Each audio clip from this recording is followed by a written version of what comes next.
I guess, right? Right on. What's up, guys? My name is Paulie, and welcome to a special edition of the Modders Inc. podcast. I'm here with James Daley, and we're going to be doing a Modder Spotlight. My goal is to do at least one or two of these a month, so let's just get into it. Kevin, why don't you introduce yourself? Tell us who you are, what you do, and all that stuff. Name's Kevin Daley from Maple Ridge, BC, Canada. And yeah, great stream. Thanks for coming in, guys. Have a great night. Modder from BC. One of the few, I guess you could say. There's myself, my friend Leighton. He's another modder from BC as well.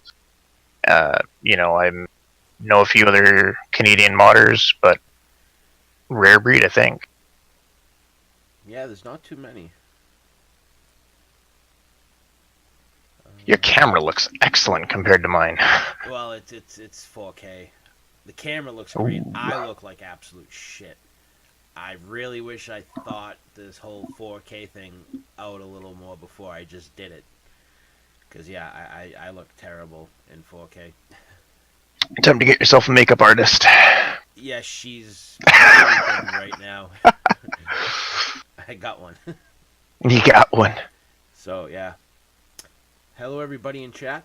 I'm going to warn everybody who's new here. I am terrible at keeping up with the chat, but I will do my best. I promise.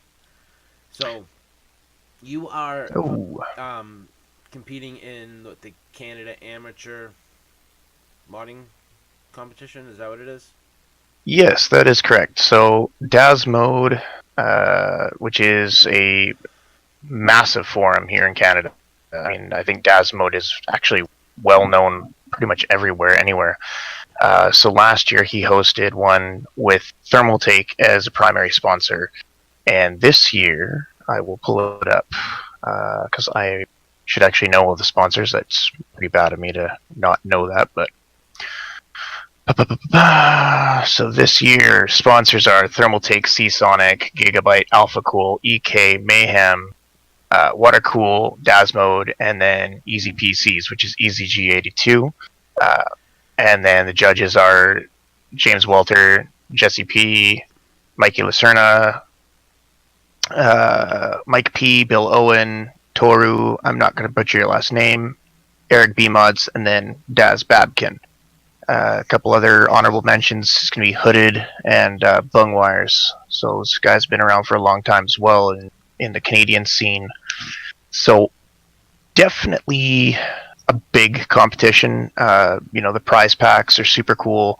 It's very humbling to be a part of it yet again. I was invited last year by Jesse, I think is what it was, JP Modified.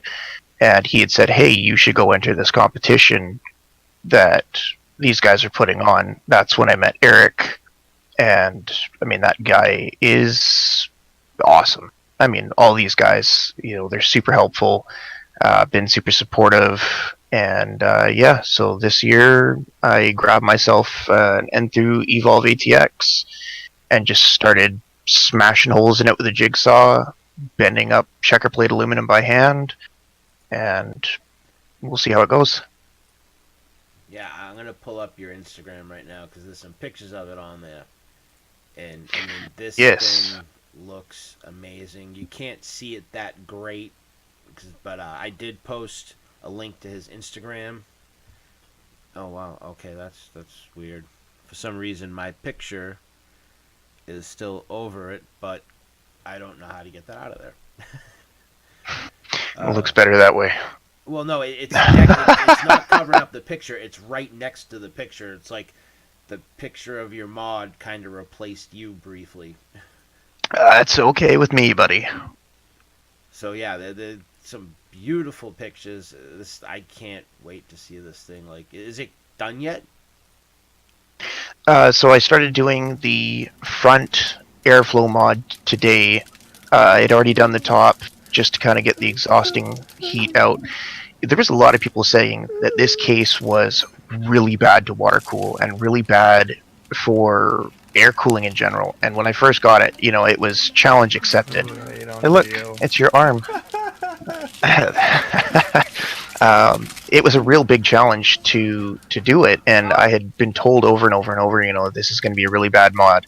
It's going to be really bad to do a performance system in it, and that was literally just challenge accepted. I wanted to see how well I could do, so I had done everything on the inside of the case first, left the top panel, left the front panel stock, built the system, tested it. The thermals were brutal, absolutely brutal. Did the airflow mod in the top, left the front panel off, dropped the temps 20 degrees in the first 10-15 minutes. Mind you, the temps drop even more if I take the top panel clean off. So not quite done yet. As far as the inside goes, I want to do a little bit more lighting, a bit more accent, and then I'm basically done at that rate. So what you see in those photos as far as the internals go, other than some LEDs to just give it a bit more white, it's relatively complete. Yeah, it looks great. It really does. Is my volume a little bit better now, guys? I tweaked it a little bit. You're better on my end. I don't know. It happens from time to time. This thing kind of has a mind of its own. Because I haven't changed any settings from last night. Literally turned the computer on, went in. So, yeah. Okay, thank you. Good. I fixed it, I guess. I don't know what the hell was different, but awesome.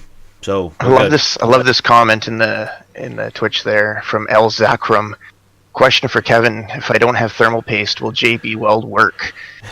In theory, I think if your JB Weld was mixed properly and had enough thermal dissipation, it would probably work okay, because you are going to have surface-on-surface contact.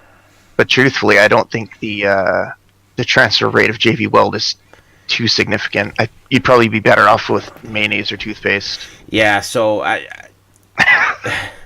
I've done some stupid things before. Like one time, I forgot to. Not only did I forget to peel the plastic off the bottom of a water block, I forgot to put thermal paste on, and I couldn't figure out why the hell I was getting such high temperatures.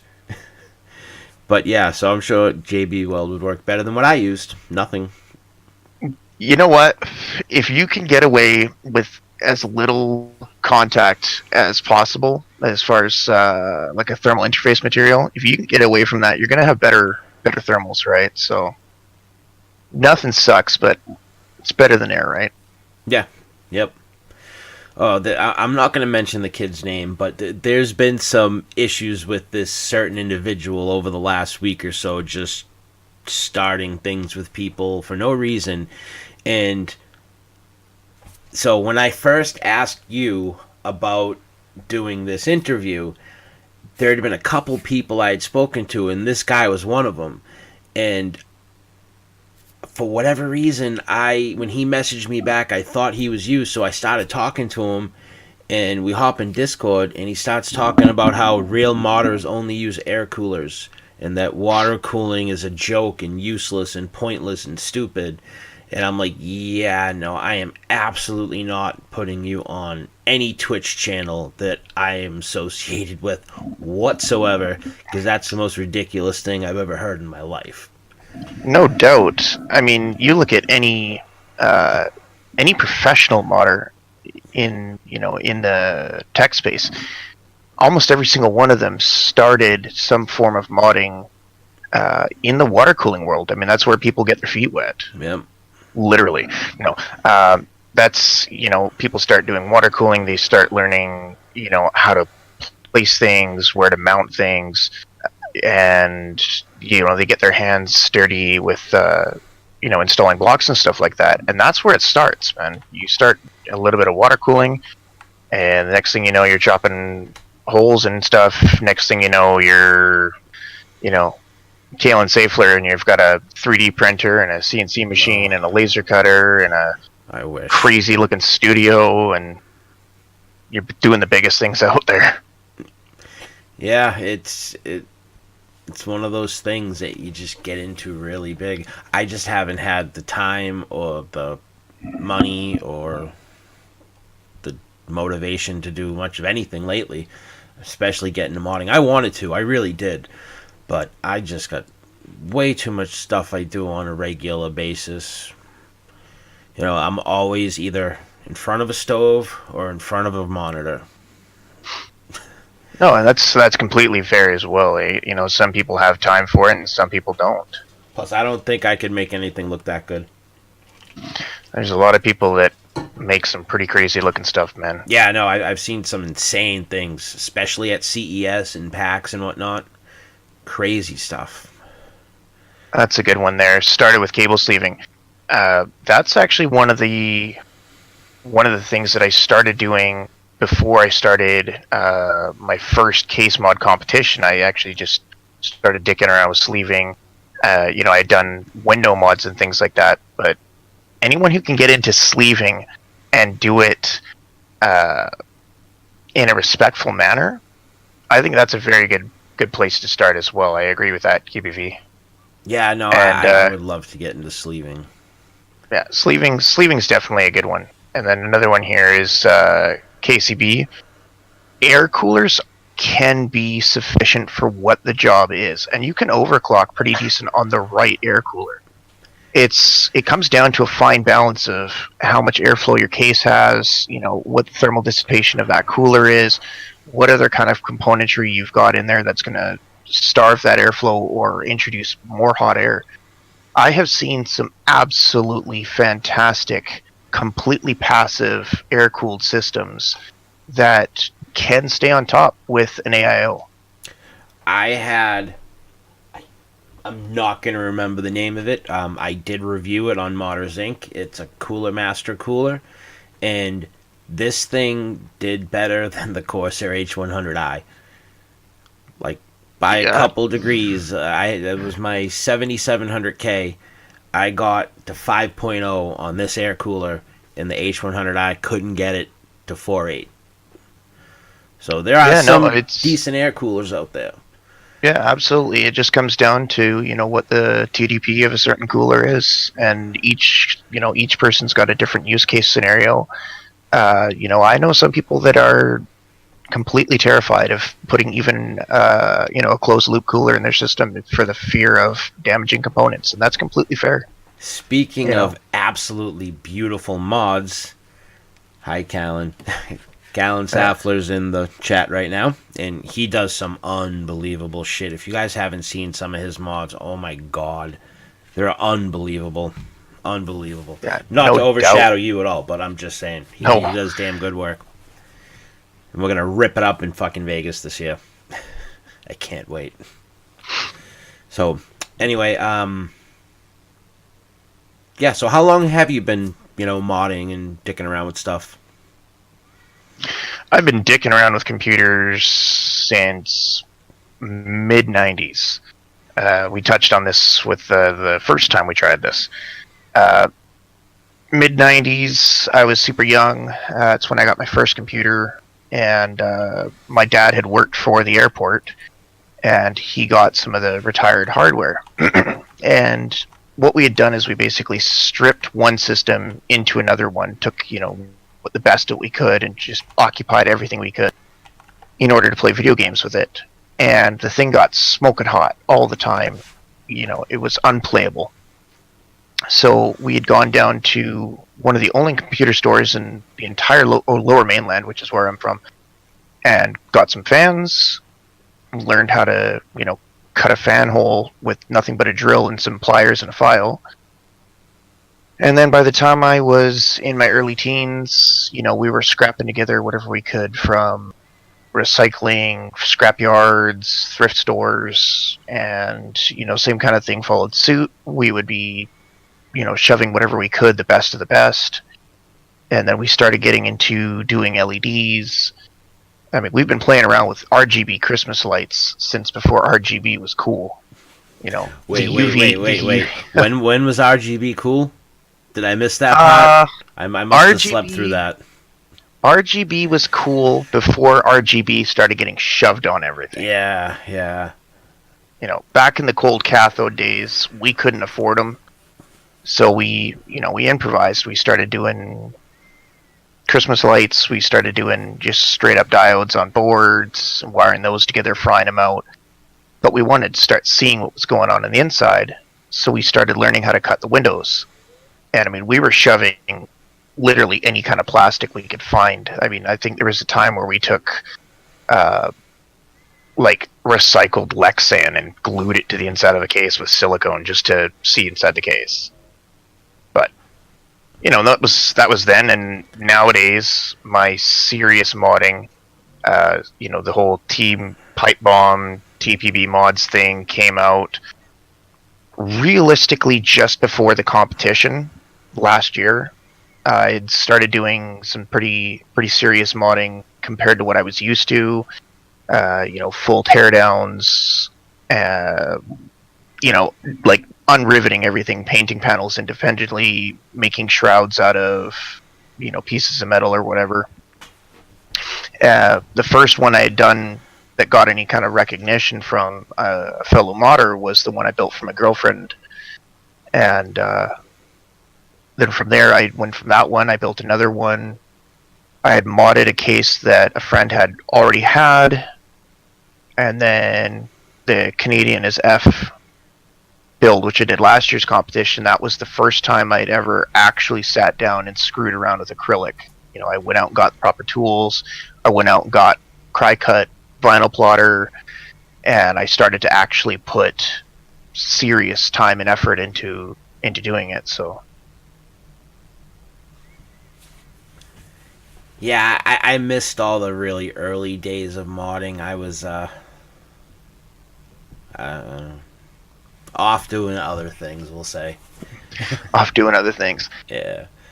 Well, my first time like seeing modding, because I had been, you know, we had goofed around with modding for years, and we never once thought it was anything. You know, if I had seen it sooner, I probably could have taken off with it a little bit better.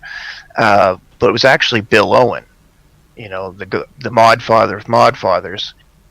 It was something that he had done with a magazine publication. I'd seen it. I was, you know, standing at Zellers or whatever it was at the time, and I had picked up this magazine and I'd looked at it and I'd fallen in love with what he'd done. It was the coolest thing. It was got to be one of his oldest mods to date. Let me see if I can actually find it here, but. And yeah, I mean, it was, you know, that right there, that idea of modding being something more than just a way to increase performance, and it was an expression, and that was like the coolest thing I'd ever seen. Sorry, I just gotta type something up real quick. You got it, man. You got it. Now let's go into here. Zachrum again, you recommended Mayo. Would you suggest Hellman's or Miracle Whip? Ew, Miracle Whip. Ban him. I don't like Miracle Whip. I think Miracle Whip is a disgusting condiment, so I'd have to probably suggest Hellman's mayonnaise. Yep, I agree. Miracle Whip is just, as a chef by trade, ugh, not allowed in my kitchen. That, Old Bay, and there was something else. Seasoned salt. Lowry seasoned salt. Anyone brings those in my kitchen, kick them right the fuck out. Gone, eh? Yep. So do you have any future projects planned or plotted out or anything after you... I know you're still working on this one, but anything that you really want to do someday? I've got an Inwin 303 sitting at the side of me here, and I bought it from a friend of mine out in Calgary. I wanted to do this project after I got beaten by a guy last year named Cebu. I don't know if you've actually gone through and checked out the build logs, but Cebu came in with, you know, a pretty basic looking build. It didn't look like much. I thought, you know, whatever, I got this in the bag. He did an inverted build, and I thought that was kind of neat, but it still had room to grow. Then he came in and he slapped the craziest looking CNC shroud. It was designed to look like Paul Walker's Skyline from Fast and the Furious, and he absolutely just blew it away. Super cool job. It looked, just top notch. So what I wanted to do was take his idea of doing the inverted build, but make it my own. I want to take the case feet from the bottom, flip it around, put it on the top, possibly do some kind of subsidiary intake or a subsidiary exhaust, front panel mod, and then put a roof on it, because that's one thing that the 303 doesn't look good upside down, is because it has an open top with open bottom with a filter, so it looks really disgusting upside down without a top on it, which is something that he didn't have. So when I had seen, oh good god, I think it was a thermal take modder, and he had taken one of the angular cases there, the wall mount 45 degree case, and he had taken a piece of glass and he had flipped it on top of the case and had built like a lay flat case, but had it like a tabletop, so he could actually have like a streaming center, but he could use it as his little tiny coffee table, so he had legs on it and everything, and I thought that was insane. And that right there, combined with Cebu's second place win last year, has given me the idea for this one here. And then if I don't do that one, I would really like to get my hands on a Inoxia, I think it's the Deep Silent 2, because I'd love to do a front window mod on that.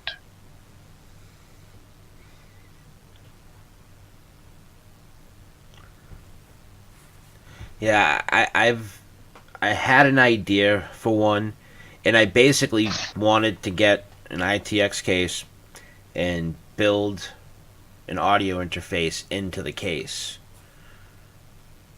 But I never had the time or the effort, or I got most of the shit to do it. I just never did it. Oh, it just, it takes time, and sometimes you just gotta set aside the time and send it for fun. Yeah, someday.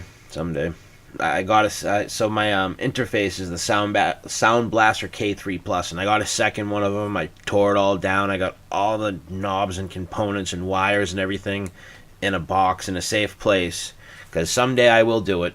Hopefully, someday.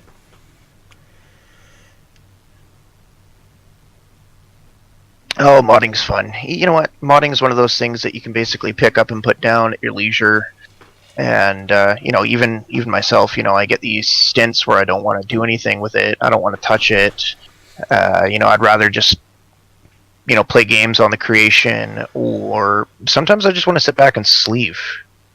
I think it's one of those things. You look at guys like, Kalen there, the guy just doesn't stop. He eats, drinks, sleeps, breathes, and fornicates modding. He's so dedicated to it. He's just going to burn himself out. But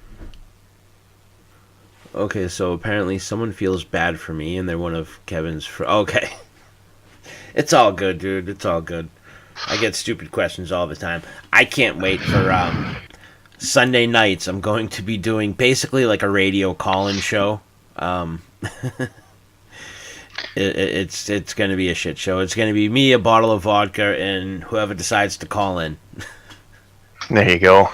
Yeah, Zachram there and Reaper are both RL friends of mine. Welcome, gentlemen. Thank you for joining us. Zach is actually one of the founding members of how Pipe Bomb came to existence. The whole name Pipe Bomb, Mr. Pipe Bomb. It was an insult at first.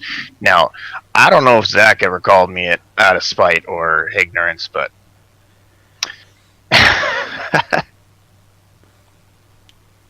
yes, I do love the Grey Goose. It won't be as wild as my old streams. Those got rough. I still have scars to prove it. I was listening to last night's podcast. Well, I was listening to it today while I was doing some work with Dwayne there, and whoever said, slap a 360 GoPro on your head, brilliant. Yeah, no, Brilliant. dude, I really think we're gonna have to do that. I forget who said that. Good call. I think it might have been my friend Carmen, who was in the chat earlier. Yeah, no, that would be good. Because there's a couple of nights last year at CES that I would love to remember what happened. Absolutely love. And yeah. I think you'd get banned from Twitch, Facebook, YouTube. Oh, it was Shell Shock. I apologize. It was Shell Shock. Yeah, no. Shout out Shell Shock. Well, that's why I used to love Hitbox, because we got away with some vile things on Hitbox. Oh my god. Shell Shock. That's brilliant. I love the idea. I think that's a good one. Yeah. You were there. I remember flashes. And then I was telling the story last night. I woke up and there's pictures of me and Kyle from Bitwit on my phone, and I'm like, oh my god, I got to meet this dude, and I don't remember. I was pissed. And I bumped into him at the Intel event in New York. And I was like, I don't know if you remember me. He's like, oh, I don't think anyone could forget you. I'm like, oh, great. Yeah. Oh, no, what did I do? Yeah. It was a rough night. So it's I was listening to that, and it reminds me of the conversation we were having the first time we went through, and we won't dig into that too deep, just in case perhaps one of those guys that we talked about ends up listening to this, because that'd be a bad taste, I think. But it's kind of funny, like we were talking about meeting celebrity modders, celebrity YouTubers, celebrities in the PC realm, and how they react. And it's funny, like I look at Kyle as like this very goofy individual who probably doesn't go out and have like a lot of cool fun. No, I definitely say he does. Oh yeah. Oh yeah. Yeah. No. It's he doesn't have that persona on camera, which is it's just really crazy. Like you look at somebody like Bitwit, and you'd think, oh yeah, no, he's puffed, he's soft. Nope, he's exactly how he is on fucking camera. He is a real. They're all really cool guys. Paul was really cool too. That's awesome. He was like the first like celebrity YouTuber that I met when I went to CES the first time.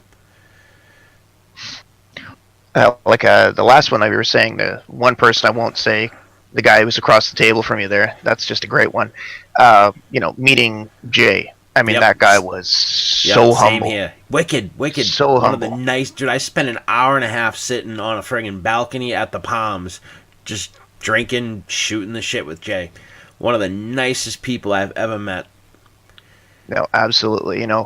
When Leighton and I went to LTX this year, we were wearing Team Pipe Bomb shirts, and he came up when we were trying to do the meet and greet with him. We'd kind of gone over and hung out with Dave there at their booth.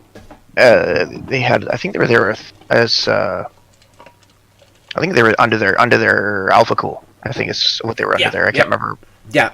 And yeah, he's the one that tried to teabag me that night when we left the MSI party. I guess I passed out at a restaurant, and if it hadn't been for Kat, Dave would have friggin' teabagged me, and I probably wouldn't have woken up because I was out.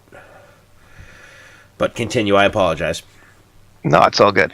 But Jay had seen the shirts, and he's like, "Hey, I recognize you from my comments on my videos. It's nice to meet you."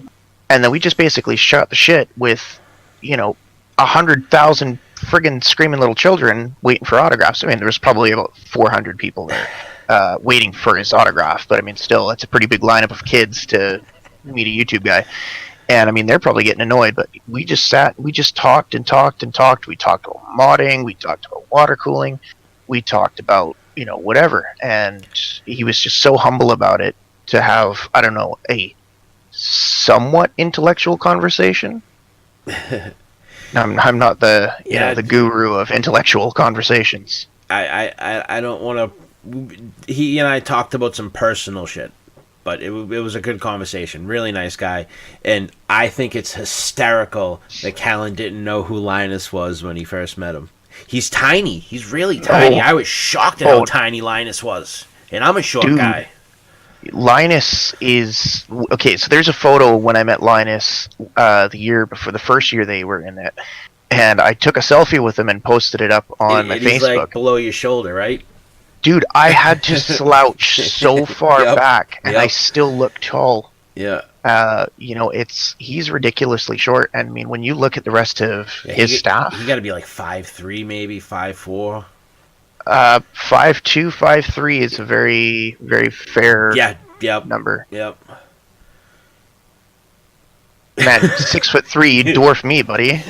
Yeah, dude, I'm a short guy. I'm like 5'8", and God, I was at CES with Damon, who's 6-something. Everyone towers over me, and I'm like looking up at everybody. The world's tallest modder.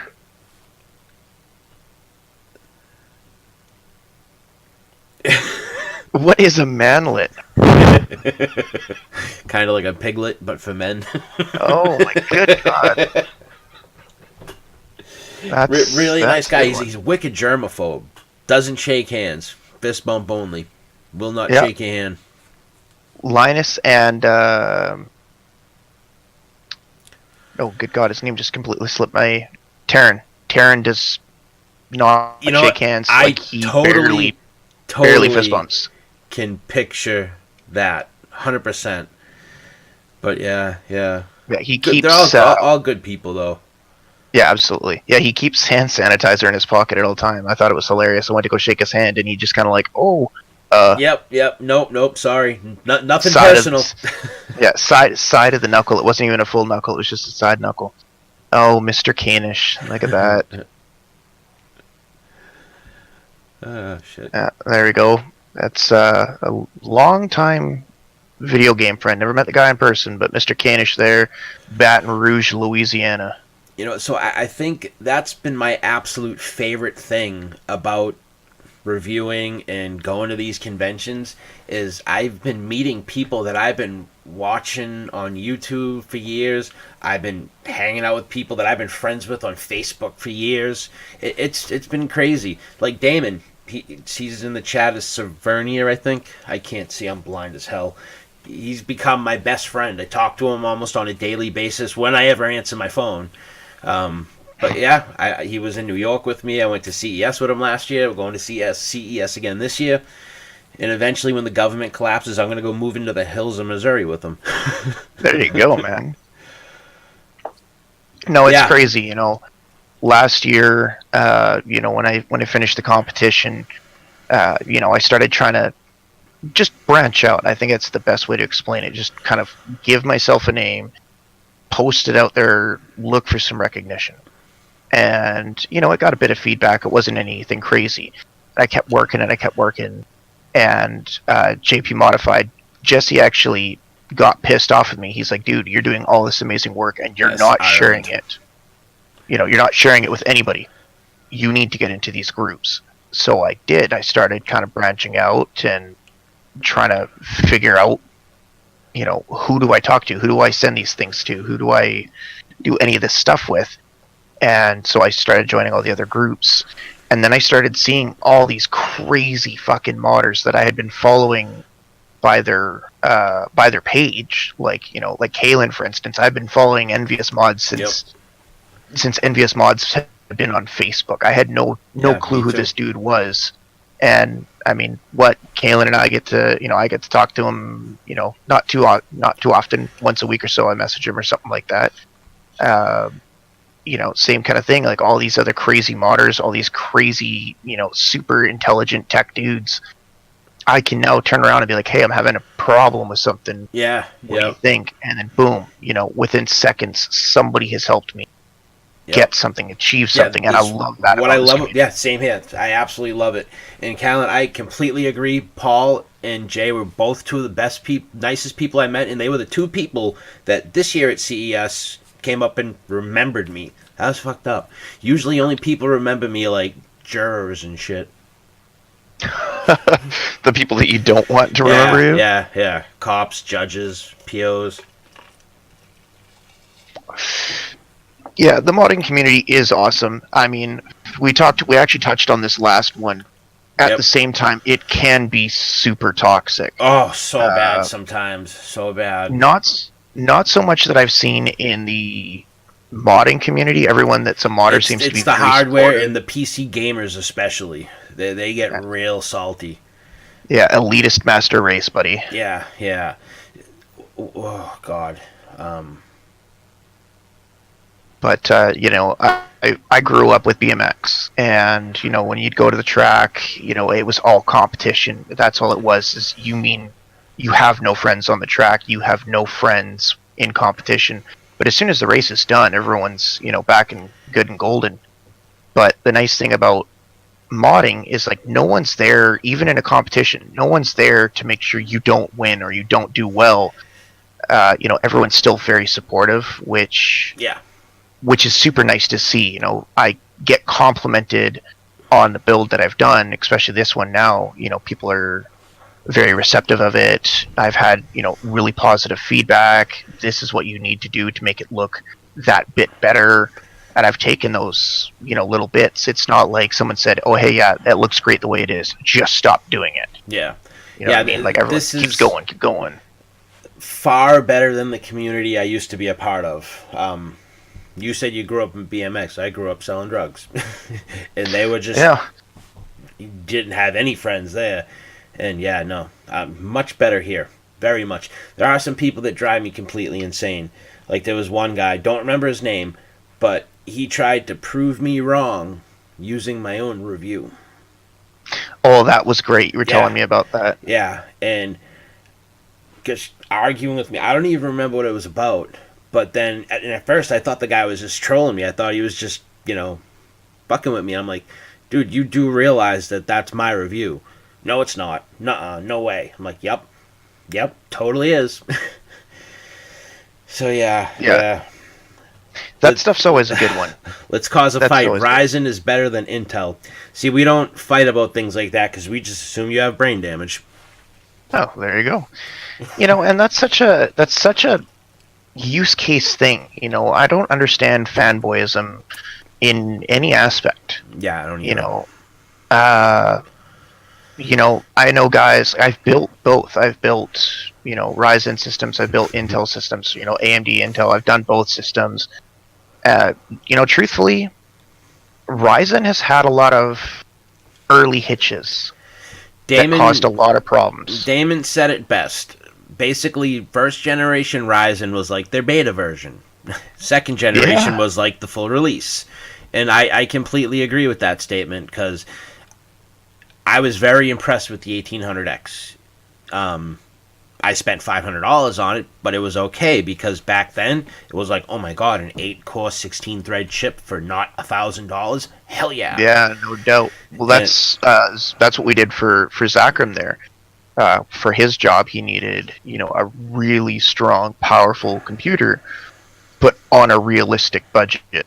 And we dabbled in the yeah, idea of going Ryzen, and we did. And I mean, it was yep, without issues.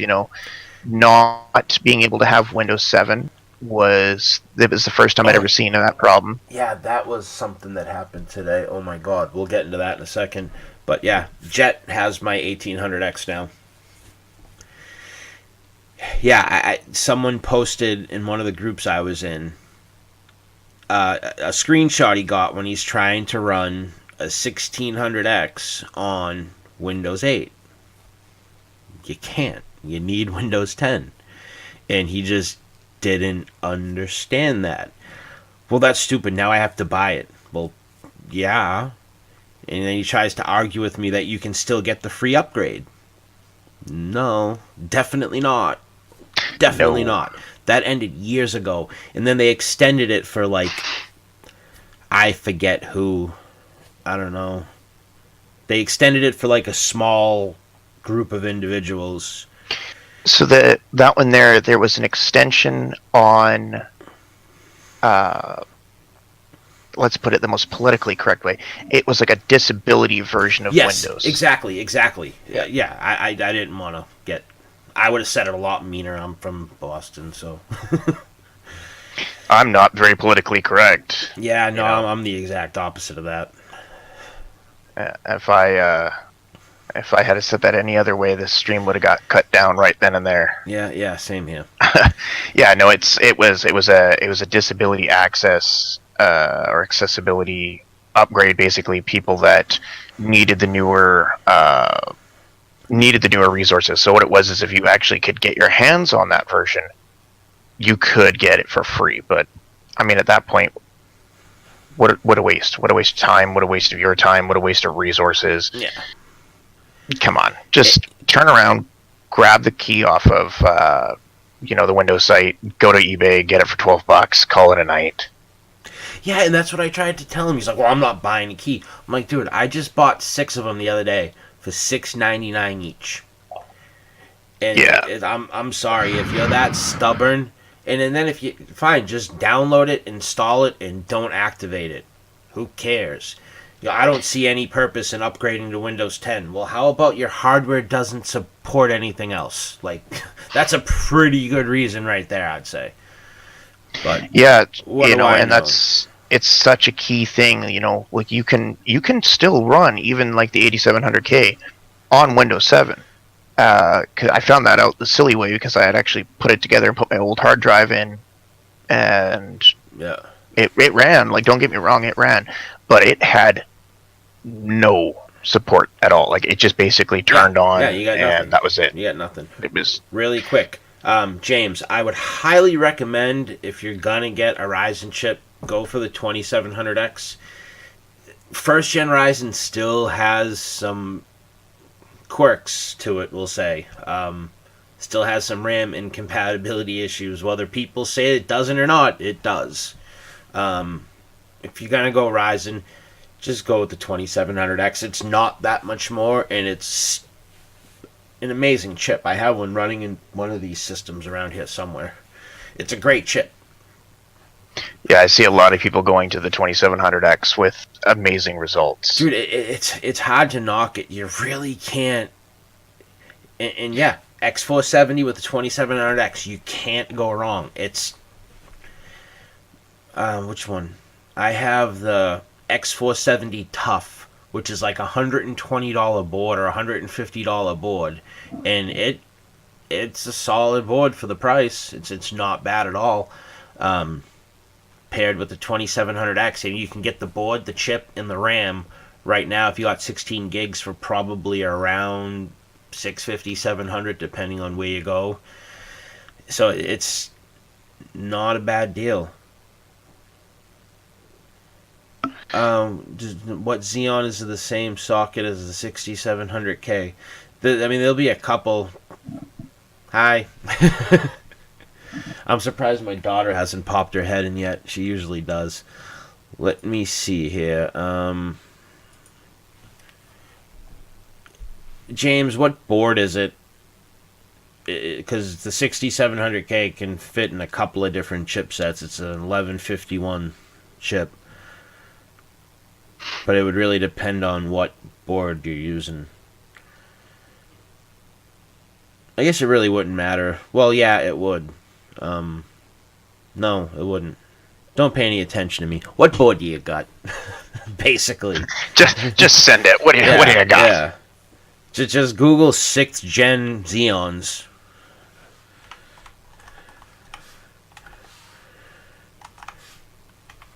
I know they had a ton of really cheap Xeons at Micro Center that were... I can't remember if they were Cabby Lake or Sky Lake. I don't know. They had a whole bunch of really cheap quad-core Xeons at Micro Center last time I was there. And I lost Twitch chat. You lost Twitch. Nah, I found it.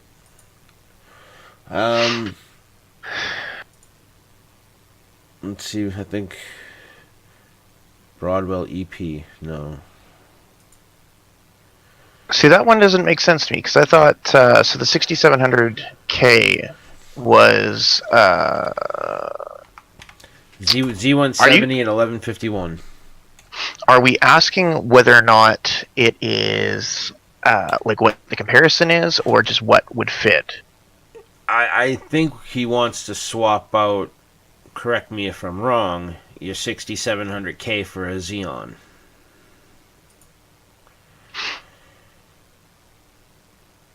Because if I cannot recall correctly, I think you could do.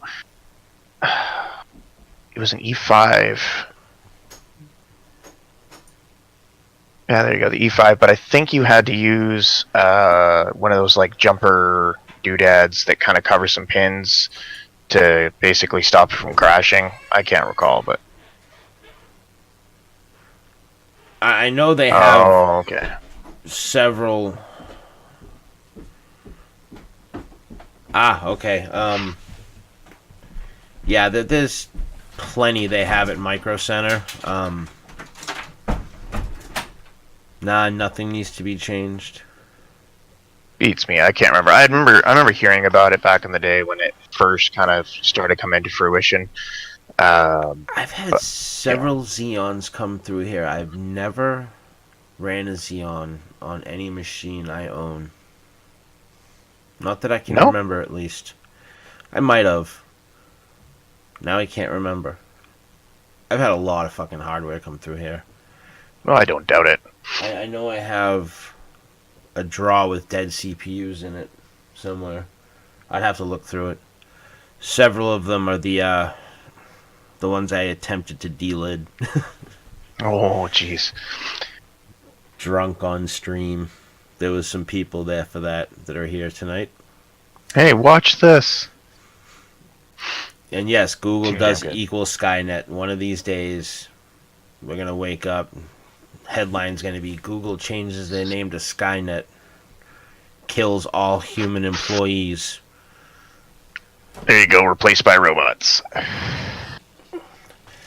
Which, someday. And you know what? I think, it's a funny concept to think of. When you look at something even as far back as like, George Orwell talking about it, and talking about how AI would basically ruin everything, and how we follow suit with all that nowadays. We've got Facebook, we've got Instagram, we've got Twitter, we've got all these things that were predicted years ago. Are we creating this because we've seen it in the past? I swear we're in a simulation. I seen some shit that fucked with my head the other day, and I wasn't high, I wasn't drunk, I wasn't anything. I was on my way to work, and I swear the friggin' license plate in front of me kept like flicking like an old TV that was losing signal. It was screwing with my head. I don't know if I like smoked something the day before I shouldn't have smoked something. I don't know what the hell it was, but it freaked me out. We're in a simulation already, I swear. That's some good weed, man. Some good weed. But no, it's funny because I don't remember who said this or where it came from, but I had seen something that somebody was talking about quantum computing, I think is what the conversation was. And so somebody was talking about quantum computing. It was I think it was CEM or something like that. And yeah, like that's exactly what Kaylin is saying there. Yeah, and I swear I believe it. And someone was going off about saying, "Oh, it's going to happen. It's already written in the script," and it turned into this just insane theory of being, a simulation, or what was it? The Truman Show. Or there was a movie, something like that. Just like it was all acting. It's all theory, or it's all everything's made up, and it's. I just some people are. Oh, it's crazy. The South Park episode where Earth is an intergalactic reality show. Exactly that. Or just a bunch of pawns on a big floating rock. It's crazy to see, these people that, trying to think of the word, self-proclaimed time travelers. Oh, yeah, those guys are just lunatics. They are, but it's funny. Are they lunatics? Yep. Or are they not? Yep, they're lunatics. And they, is there ever such thing as time travel? Is there ever going to be such thing as, time rift continuum? Things that have been theorized forever and ever and ever. But then you start seeing things make sense. we started talking about AI. I'm terrified of AI. Years ago. Terrified of AI. And where Stephen Hawking, right up until the day he died, was telling people to be terrified of AI, we should all be scared of it. Smartest man in the world tells you, no, no, no, don't do that. You don't do it. But we are. And then he dies. Yeah. Yeah. Well, I know that time travel is possible, but at what point can we break physics? I don't know. Like they say, if time travel ever exists, or it already will exist, right? It'll exist now, and that's kind of a weird thing to think of. And it's kind of like the same thing as aliens. And unfortunately, aliens can't be real because Trump would have already said something. Yeah, you're right. He guaranteed. That's disappointing. I guarantee he would have. Yeah, he would have dropped the bomb on that one.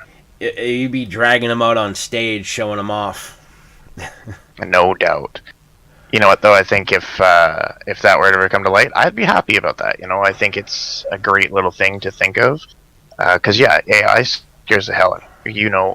I've got my phone listens to me. We've got a Google Home. We've got Cortana with Windows 10. And things are always listening. And, people that's say, kind of freaky. People say, "Oh, you're nuts. Your computer doesn't listen to you. That's total made up bullshit." Yeah, no, my computer listens to me. It turns on and shit when I tell it to. It's listening. The fact that I can say, "Okay, Google," and my phone just lights up, and is now waiting for me to ask something. That means that my phone's been listening to the conversation the entire time because that was open in half a second. Yeah. So, dude, it's all starting to freak me out. It's getting way too simple, like way too easy. Like I was saying earlier, I set up a Skype number to use to basically do like a call-in show. And they have an app in the Google Play Store. It's called the Microsoft Launcher. And when you install it, it basically turns your Android phone into almost like a half-ass Windows phone. And I have my computer now linked to my cell phone, and I can make calls from my phone and have it go through Skype. I can send text messages from my computer and have it come from my cell phone. It's weird. And now I can use my cell phone as a camera and a microphone on my computer. It's freaky. Yeah, and that's kind of that thing is, do we create these things because it is something we've seen in the past, or are we creating these things for the future? And AI killing us is a self-fulfilling prophecy. Absolutely, 110%. Yep. The smarter we keep making things, the smarter we keep making robots. It's a scary thought. What was it? The IBM AI, if anyone knows that one there, basically was released on the internet to basically calculate data, and it created its own speech system and created its own algorithmic language that started communicating with other PC languages, and they had to basically pull the plug on it. Yeah, Watson was super scary, dude. That thing learned every single word in every single language with every kind of slang. It was picking up all sorts of crazy ass stuff, and it basically started communicating with other pieces. Yeah, that's crazy. But what was the Microsoft one that turned out the one that they put on social media and let, I think, Twitter kind of programmed this thing and everyone was trolling it. So the AI started saying Jews were terrible and Hitler wasn't a bad guy and really twisted, disgusting things. That's what creeps me out. Team pipe bomb grade stuff. Well, because if you think about it, think if some wacko religious cult got a hold of that AI and just it's a hard one to say, because when you look at you can look at computers, and you can look at the technology that we have nowadays, and you can look at these kind of crazy radical organizations, And it's funny that, first off, it's funny that ISIS had a Twitter account. That was crazy. It was hey, whatever. Wasn't it verified too? It was a verified account. That's just weird. That's crazy. Weird stuff. That's insane. That's insane. Yet Milo got kicked off for reviewing a movie. Yeah, that's right. What Kaylin was saying, the two artificial AIs there, or the AIs were creating language. That's crazy scary. Yeah. But it's crazy to think that if we can create this technology that we can't control, and that gets out of hand. If you were to take something like, ISIS, for instance, and they could figure out how to control it, if we can't, what kind of damage that could do. Yeah. We are so deeply enrooted to our phones, our computers, tablets, whatever, smartwatches. I mean, I'm the first guy to say that I'm glued to my phone all the time at work. Yeah. If I don't have a customer, my phone's in my hand. I'm at home, I'm playing games, I'm watching the internet, watching YouTube on the internet, I'm watching whatever else, I'm playing video games. If we had that stripped away from us, if Google ever went down, you could never Google what happened to Google, you know what I mean? Yeah. I have rearranged the kitchen at my work and turned a prep area into a desk for my laptop. And literally have the laptop, microphone, camera, everything set up there 24/7. It comes home on my days off, that's it. And then I'm working, I was covering another restaurant for my old boss while he was in Vegas this last week. And I was like having panic attacks being away from my computer for 6 hours. It was bad. I'm like, oh my God, this is terrible. I'm disgusting. But yeah, I was like seriously freaking out. One day I'm like, I don't need it. I'm just going to leave it at home.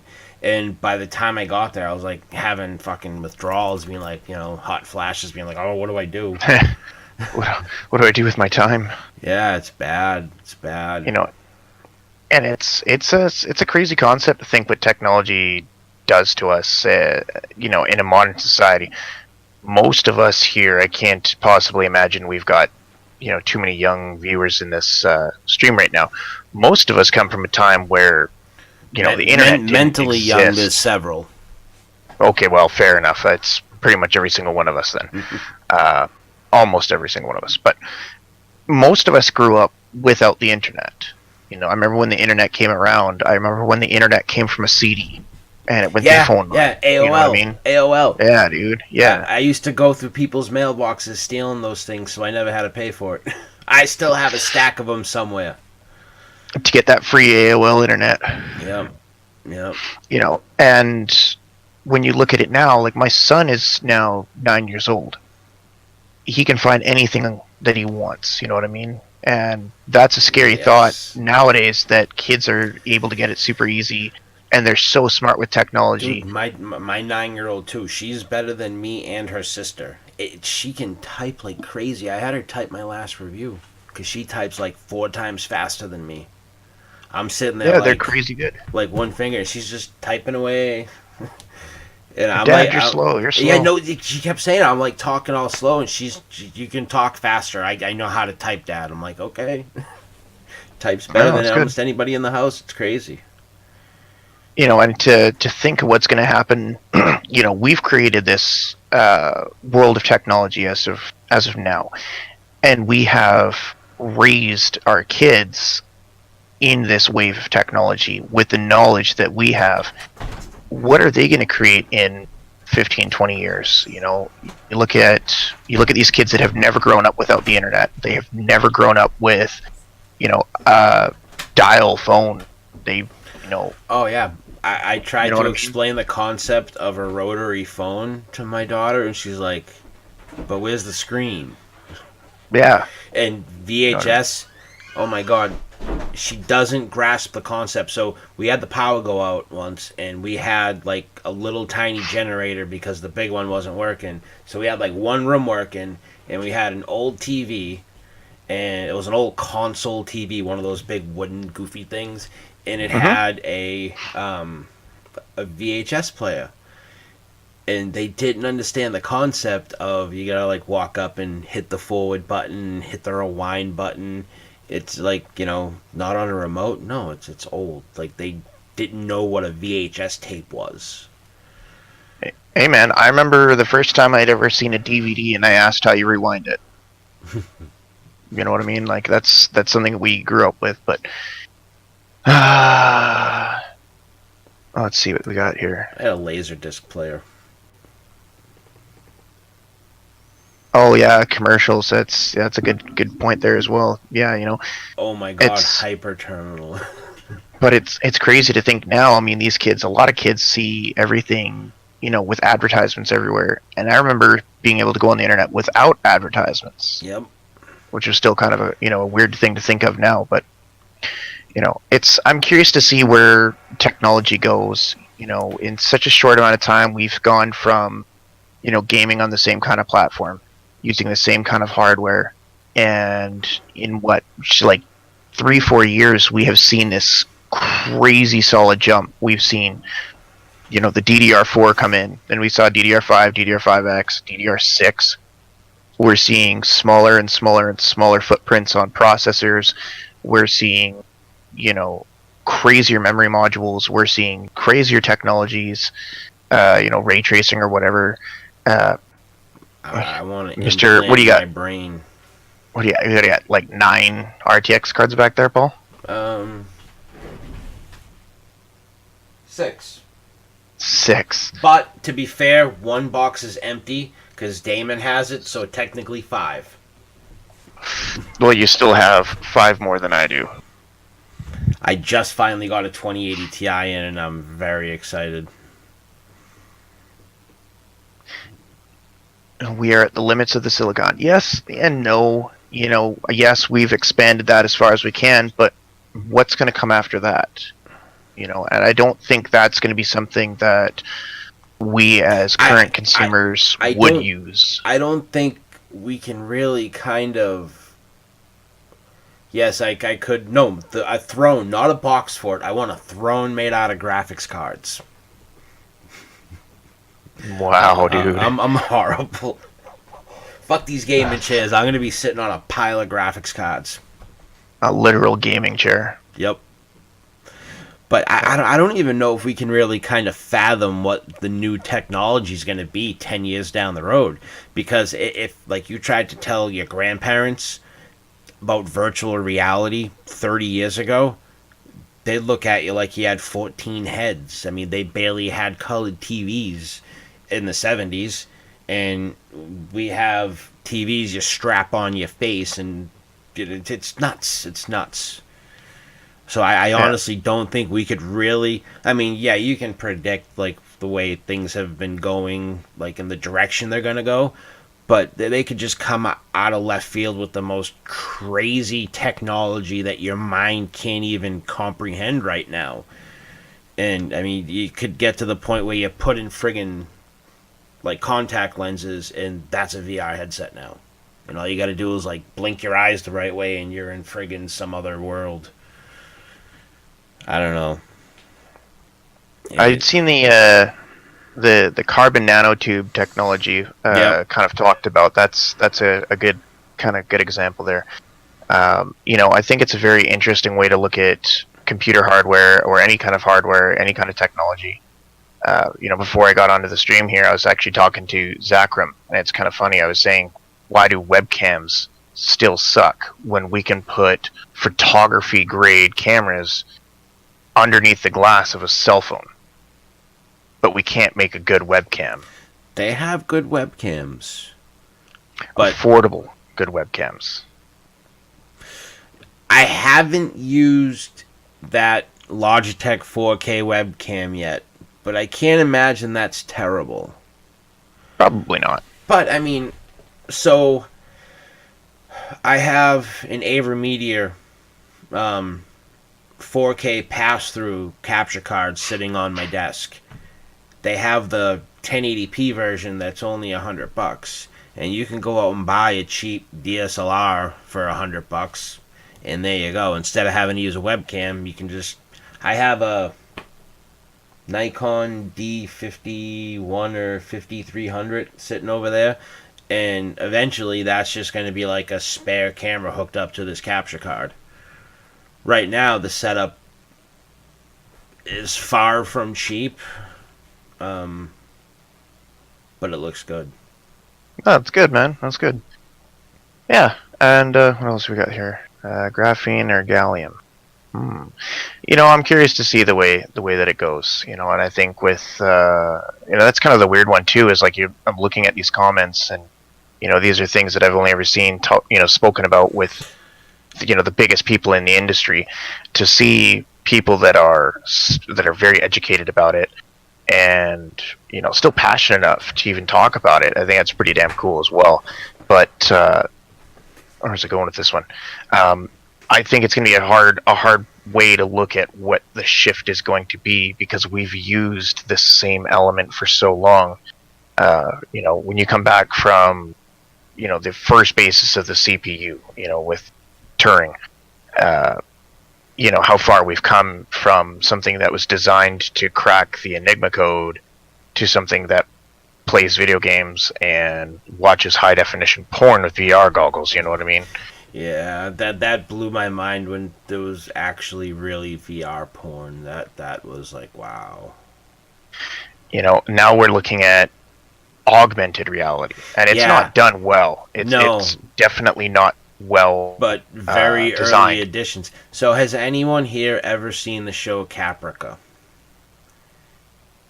Probably not. It was a prequel to Battlestar Galactica, the reboot they did in the early 2000s, and they had these things called, I forget what it was, Hollow something or other, and they were basically like augmented reality glasses that put you into a different world, and it was creepy as shit, and that's coming, like that's on the way.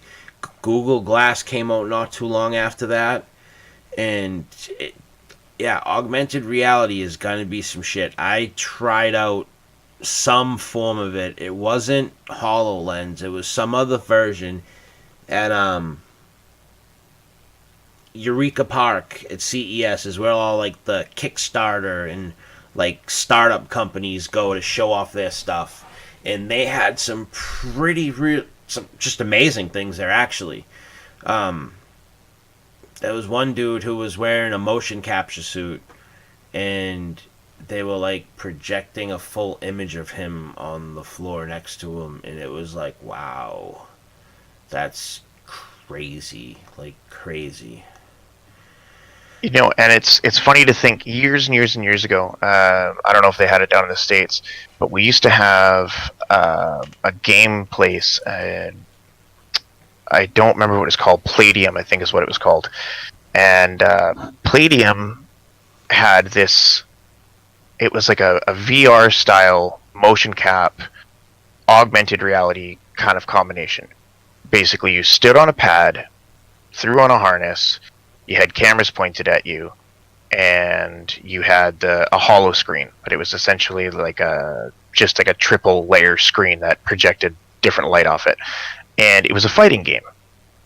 But it worked in such a clean and fluid experience that you could actually comfortably play it as a full body, full mocap. It's still camera based, but it's still full mocap. Without crazy amounts of suits or anything. And then you look at something like Ready Player One, which was a fantastic movie, and now we're seeing things like the augmented reality on your phone. Now you can also get into augmented reality with a VR headset on a motion pad with Joy-Cons. We're not far off from legitimately being in the bottom of our basement and standing right next to each other. You know what I mean? Yeah, Matrix is on the way, man. It's gonna happen.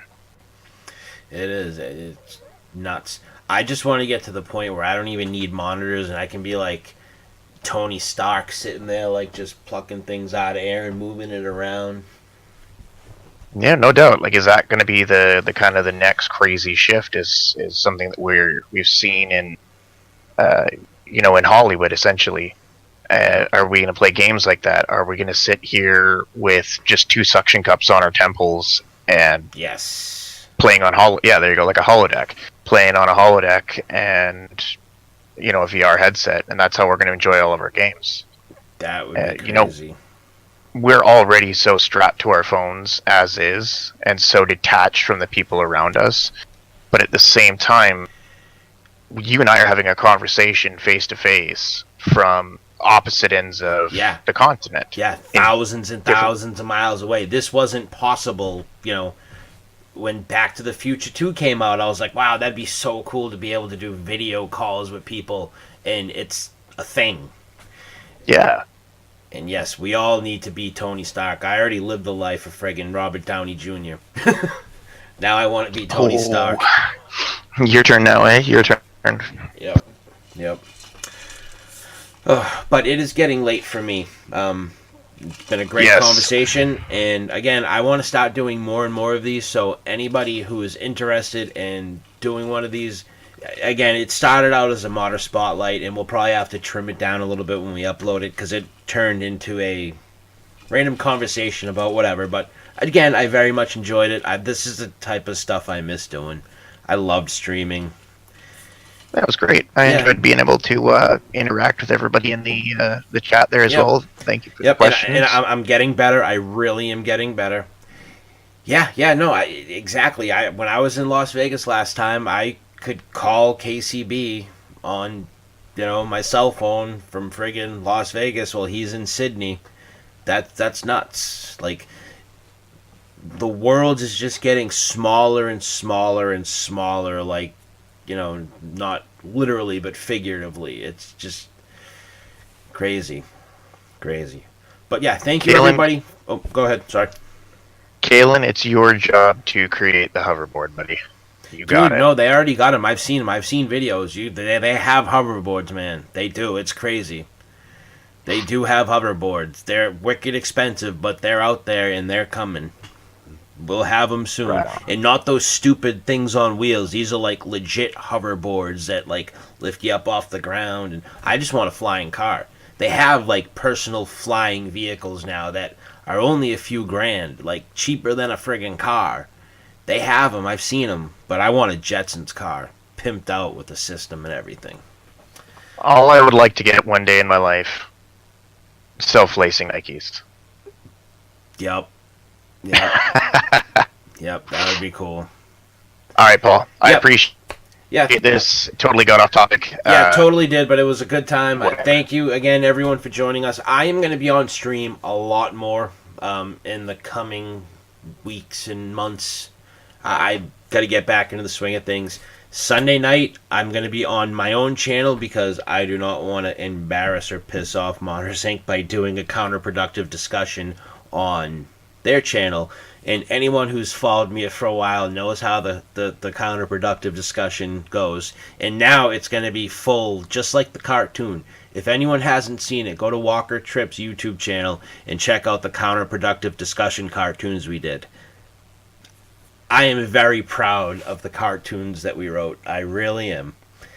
Callan and I are going to do a live stream right from Vegas. That's why I picked up this capture card.